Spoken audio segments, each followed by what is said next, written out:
பரிசுத்த பிதாவே, ஆசீர்வதிக்கப்பட்ட இந்த காலை இறை வார்த்தைக்கு நன்றி.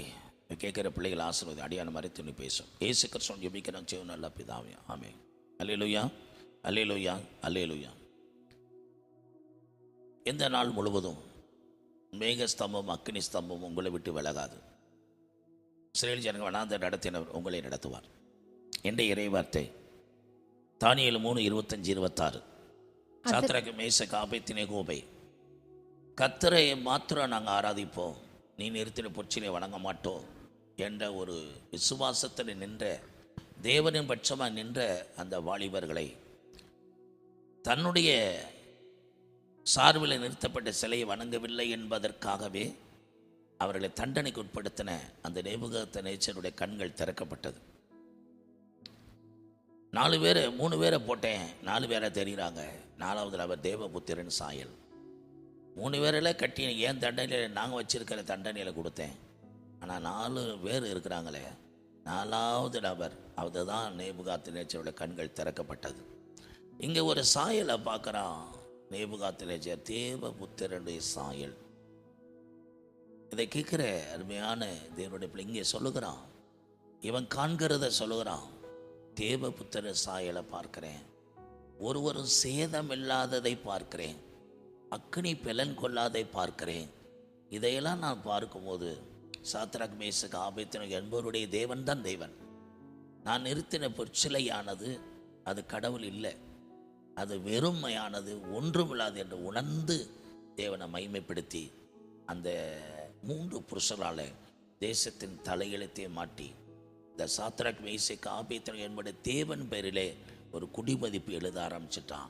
அந்த தெய்வத்துக்கு விரோதமாக பேசுகிற தலை துண்டிக்கப்படும் என்று தண்டனையும் கொடுத்துட்டான். இதை கேட்குற திறமையான கர்த்தருடைய பிள்ளைகளே, இன்றைக்கும் கர்த்தர் உங்களை கண்களை திறப்பார். வாசிக்கலாம்.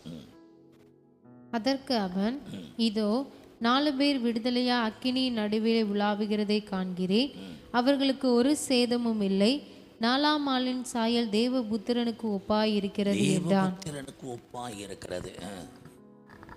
அப்பொழுது நேபுகாத்நேச்சார் எரிகிற அக்கினி சூளையின் வாசலண்டைக்கு வந்து, உன்னதமான தேவனுடைய தாசராகிய சாத்ராக் மேஷாக் ஆபேத்நேகோ என்பவர்களை நீங்கள் வெளியே வாருங்கள் என்றான். அப்பொழுது சாத்ராக் மேஷாக் ஆபேத்நேகோ என்பவர்கள் அக்கினியின் நடுவிலிருந்து வெளியே வந்தார்கள். தேசாதிபதிகளும் அதிகாரிகளும் தலைவரும் ராஜாவின் மந்திரிமார்களும் கூடி வந்து அந்த புருஷருடைய சரீரங்களின் மேல் அக்கினி பலம் செய்யாமலும் அவர்களுடைய தலைமயிர் கருகாமலும் அவர்களுடைய சால்வைகள் சேதப்படாமலும் அக்கினியின் மனம் அவர்களிடத்தில் வீசாமலும் இருந்ததை கண்டார்கள். இங்கே பார்க்குற நேபுகாத்நேச்சார், நான் சேதப்படும்படி அக்கினியில் போட்டேன், சேதப்படாதபடி உங்கள் தேவன் காக்கிற தேவனாக இருக்கிறதுனால நான் ஒன்றை தெரிஞ்சுக்கிட்டேன், நான் இவ்வளோ பெரிய தண்டனை, நான் கொடுத்த தண்டனையிலிருந்து இப்படி ஒரு பாதுகாக்கிற தேவன் ஒருத்தர் இருப்பாரானால் அவர் தான் கடவுள் என்று தன்னுடைய தோல்வியை ஒத்துக்கிட்டு சாத்ராக் மேஷாக் ஆபேத்நேகோ மூலமா தேவனால் கிடைக்கப்பட்ட வெற்றியை ஏற்றுக்கிட்டான். நான் தோற்று போனவன் ஒத்துக்கிட்டான்.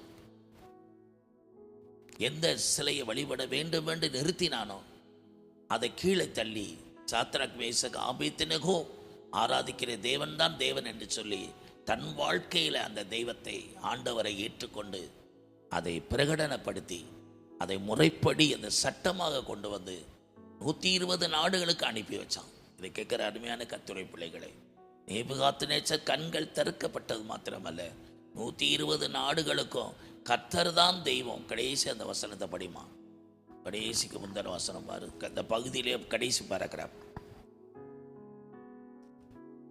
அந்த ஆதலால் கீழே வா, மறுபக்கம் போகாத படி. ஆதலால் சாத்ராக் மேஷாக் ஆபேத்நேகோ என்பவர்களுடைய தேவனுக்கு விரோதமாக தூஷண வார்த்தையை சொல்லுகிற எந்த ஜனத்தானும் எந்த ஜாதியானும் எந்த பாஷைக்காரனும் துண்டித்து போடப்படுவான், அவன் வீடு எருக்களமாக்கப்படும் என்று என்னாலே தீர்மானிக்கப்படுகிறது. இவ்விதமாய் ரட்சிக்கத்தக்க தேவன் வேறு ஒருவரும் இல்லை என்றான். அப்போ இவ்விதமானா இப்படிப்பட்ட ஒரு ஆபத்திலிருந்து அழிவிலிருந்து காப்பாற்றத்தக்கதான கடவுள் ஒரு கடவுள், வேறொரு கடவுள், இவர் தான் கடவுள். அவன் ஒரு பேர் வச்சுட்டான், சாத்ராக் மேசக் ஆபேத்நேகோ வழிபடுகிற கர்த்தர் தான் நம்மளை காப்பாற்றுற கடவுள் அப்படின்னு அவருக்கு ஒரு பேர் வச்சுட்டான். இவ்விதமாய் காப்பாற்றுற கடவுள் வேற ஒருவர் இல்லை, இவர் தான் கடவுள். இப்படிப்பட்ட ஒரு மேலான ஒரு ஆவிக்குரிய கண்களை அவனுக்கு திறக்க வச்சார் ஆண்டவர். ஆண்டவரை காப்பாற்றுகிற தெய்வம்ங்கிறத நிரூபித்தான். கண்களால் பார்த்து அதை கண்டு தேவனை மகிமைப்படுத்துகிறார். இது கேட்குற அருமையான தேவனுடைய பிள்ளைகள், இவ்விதமாய் நம்மளை காப்பாற்றுகிற நம்ம கர்த்தராகிய தேவன் நம்மளை காப்பாற்றுகிற கடவர், நம்மளை போஷித்து காப்பாற்றுகிறவர், நித்திய மகிமை வரைக்கும் நாம் கொண்டு செல்கிறவர். இதை கேட்குறவங்க வாழ்க்கையிலையும் எந்த நிலைமையில் இருந்தாலும், பலவிதமான கொடிய ஆக்கினை தண்டனை உங்களுக்கு விரோதமாக வர நினைச்சாலும் அதில் எல்லாம் சேதமில்லாமல் காப்பாற்றுற கர்த்தரை தான் நம்ம ஆராதிக்கிறோம். நல்ல பிதாவே, இதை செய்தி கேட்குற மக்களுக்கு நேபுகாத்நேச்சர் 120 நாடுகளுக்கு தலைவனாக இருக்கிறவர் சொல்கிறான், இவ்விதமாக ரட்சிக்கத்தக்க தேவன் வேறு ஒருவன், இவர் தான் கடவுள், இந்த கர்த்தர் தான் ஆண்டவர் என்று சொல்லி அவன் நிருபங்களை எழுதினான். அது மாத்திரமல்ல, சட்டமாகவே பிறப்பித்தான். இயேசு கிறிஸ்துவின் ஜெபிக்கிறோம் நல்ல பிதாவே.